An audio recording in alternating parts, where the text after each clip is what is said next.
ఈ రాష్ట్రంలో పట్టపగలు దొంగల దోపిడీ రాజ్యం నడుస్తూ ఉంది. మరి అడ్డంగా నిలువు దోపిడీ చేస్తూ ఉంటే ప్రజాధనాన్ని అంతా దుర్వినియోగం జరుగుతూ ఉంటే దొంగ అని దొంగలు పడ్డరు, దీని మీద న్యాయ విచారణ జరపాలి అని చెప్పేసి ప్రజల తరపున ఆ దొంగతనాన్ని బయటపెట్టినందుకు ఆ దొంగతనాన్ని బయటపెట్టినందుకు ఒక సిట్ డ్రామా నోటీసుల డ్రామా నడుస్తూ ఉంది. ఈ నోటీసుల డ్రామాకి భవిష్యత్తులో ప్రజాక్షేత్రంలో 2028-29 ఎన్నికల్లో ప్రజలు కాంగ్రెస్ పార్టీ నాయకత్వానికి, కాంగ్రెస్ పార్టీ నాయకులకి బుద్ధి చెప్పడానికి సిద్ధంగా ఉన్నారు. అందుకనే ఎన్నికలు రాగానే, ఎన్నికలు అనగానే ఏదో ఒకటి చేయాలి, భయభ్రాంతులకు గురి చేయాలి, బీఆర్ఎస్ పార్టీ నాయకుల్ని భయభ్రాంతులకు గురి చేయాలి అని చెప్పే ఆలోచనతోని మరి నోటీసులు ఇచ్చి ఏదో మేమే తప్పు చేసినట్టుగా, మేమే అవాస్తవాలు చెప్పినట్టుగా ప్రజల్లోకి తీసుకుపోయి ప్రజల దృష్టిని మళ్లించేటువంటి ప్రయత్నం చేస్తా ఉంది రేవంత్ రెడ్డి గారి ప్రభుత్వం. మేము సవాల్ విసురుతా ఉన్నాం, మా నాయకులు కూడా సవాల్ విసిరిన అనేక సందర్భాలలో కూడా చెప్పడం జరిగింది. మీకు దమ్ము ధైర్యం ఉంటే మా ప్రభుత్వంలో మేము తప్పు చేసి ఉంటే జైల్లో పెట్టండి అని చెప్పేసి బాహటంగా మీడియా ముఖంగా, పత్రికా ముఖంగా చెప్పినటువంటి సందర్భం. కానీ వీళ్ళ పరిస్థితి చూస్తూ ఉంటే కొండను దవ్వి ఎలకను పట్టిన సందంగా ఇప్పటి వరకు వేసినటువంటి సిట్టు ఎటువంటి నోటీసులు ఇచ్చి మా అధినాయకుడు కేసీఆర్ గారికి కూడా నోటీసులు ఇచ్చి పిలిపించి ఏమి సాధించిరయా, ఏమి సాధించలేక మా వల్ల ఏమి తేలలేదు, మాకు చేత కాదు, మేము దద్దమ్మలో మా దద్దమ్మ ప్రభుత్వం అని చెప్పేసి మళ్ళీ సిబిఐకి, కేంద్ర ప్రభుత్వానికి అప్పచెప్పారంటే వీళ్ళ సామర్థ్యం ఏంది, వీళ్ళ అవగాహన ఏంది ప్రభుత్వం పట్ల అని చెప్పి క్లియర్గా అర్థమైపోతుంది ప్రజలకి. అందుకనే నిన్న బొగ్గు స్కామ్ బయటపడగానే వీళ్ళంతా అడ్డగోలుగా దోచిపెట్టడానికి బావలకు, బామ్మర్దులకు, బంధువులకు, శ్రేయోభిలాషులకు, మిత్రులకు దోచిపెట్టేటువంటి ప్రయత్నం చేస్తూ ఉంది అని చెప్పి క్లియర్గా సాక్ష్యాధారాలతోని మరి పత్రికా మీడియా ముఖంగా మా హరీష్ రావు గారు, మా సీనియర్ నాయకులు మరి ముందు పెట్టగానే, మీడియా ముఖంగా పత్రికల ముందు పెట్టగానే హడావుడిగా ఏదో విధంగా మళ్ళీ నోటీస్ ఇవ్వాలి, మళ్ళీ పిలవాలి, సాయంత్రం సేపు కూర్చోబెట్టాలి, ఒక డ్రామా నడిపియాలి, ప్రజల మూడు మళ్లించాలి.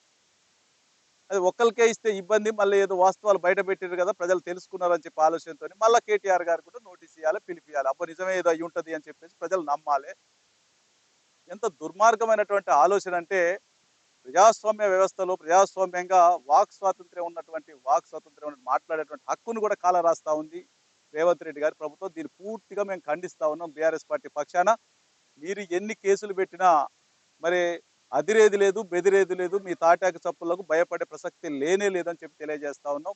ప్రజా గొంతుకై తెలంగాణ ప్రజల పక్షాన, 4.5 కోట్ల ప్రజల పక్షాన ఈ రాష్ట్రం కోసం, ఈ రాష్ట్రాన్ని తెచ్చినటువంటి పార్టీగా, బాధ్యతాయుతమైనటువంటి పార్టీగా 100% ప్రజల పక్షాన పోరాడుతూనే ఉంటే ప్రజాక్షేత్రంలో మిమ్మల్ని బొందబెట్టేంత వరకు కూడా వెనుదిరిగే ప్రసక్తే లేదు అని చెప్పేసి హెచ్చరిస్తా ఉన్నాం రేవంత్ రెడ్డి గారి ప్రభుత్వాన్ని.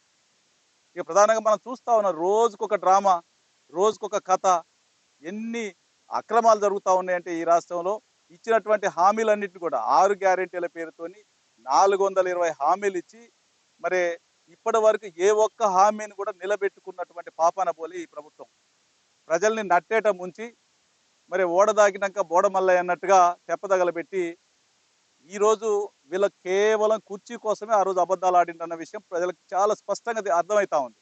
మరి ఇటువంటి పరిస్థితులలో వాళ్ళకు కుర్చీ లక్ష్యంగా పనిచేసిండ్రు ఆ రోజు. అందుకనే గాలికి వదిలేసిండి, ఈ పాలన మొత్తం గాలికి వదిలేసి మరి సంక్షేమాన్ని, అభివృద్ధిని పూర్తి గాలికి వదిలేసి అడ్డంగా మరి దోపిడి దొంగల లెక్క మరి ఈ రాష్ట్రంలో పడిపోయి ఈ రాష్ట్ర ఖజానాన్ని మొత్తం కొల్లబొడిచి మరి ఉన్నటువంటి ప్రజాధనాన్ని మొత్తం దుర్వినియోగం చేసి వీళ్ళ జేబులు నింపుకునేటువంటి ప్రయత్నం చేస్తూ ఉన్నారు. ఏదైతే చేస్తారో దీన్ని వదిలిపెట్టే ప్రసక్తి లేదు.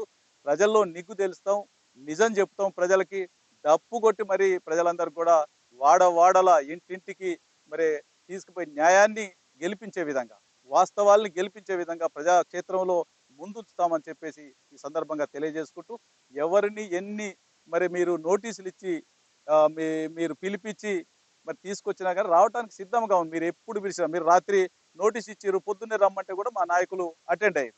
అదరలే బెదరలే వేసినటువంటి ప్రశ్నలకు సమాధానం చెప్తా ఉంటే వందలాది ఫోన్లు వచ్చి మరి మళ్ళీ ఏమి జరుగుతూ ఉందని తెలుసుకోవడం, ఇట్లా రకరకాలుగా మీరు చేసే సిగ్గుపడాలి. మీరు ఇచ్చినటువంటి హామీలు ఏదైతే ఉన్నదో ఒక్క హామీని కూడా నిలబెట్టుకోకపోవడాన్ని సిగ్గుపడాలి అని చెప్పేసి మీలో మీరు మరి పాలనంతా గాలికి వదిలేసి ప్రజాపాలన పేరుతోని అటకెక్కించి ఇవాళ దొంగ డ్రామాలకు తెరలేపుతా ఉన్నారు తప్ప మీరు చేసింది ఏమి లేదు. భవిష్యత్తులో కూడా ఏమైనా చేస్తారు అనేది కూడా ఏం లేదు. ఖచ్చితంగా గ్రామ పంచాయతీ ఎన్నికల్లో ఏ విధమైనటువంటి తీర్పు వచ్చిందో అంతకంటే ఈసారి బీఫామ్ తోని కారు గుర్తు పైన పోటీ చేసేటువంటి ఎన్నిక కాబట్టి ప్రజలు కూడా కసి కొద్దిగా కాంగ్రెస్ పార్టీని ఓడించాలనేటువంటి కసి కొద్దిగా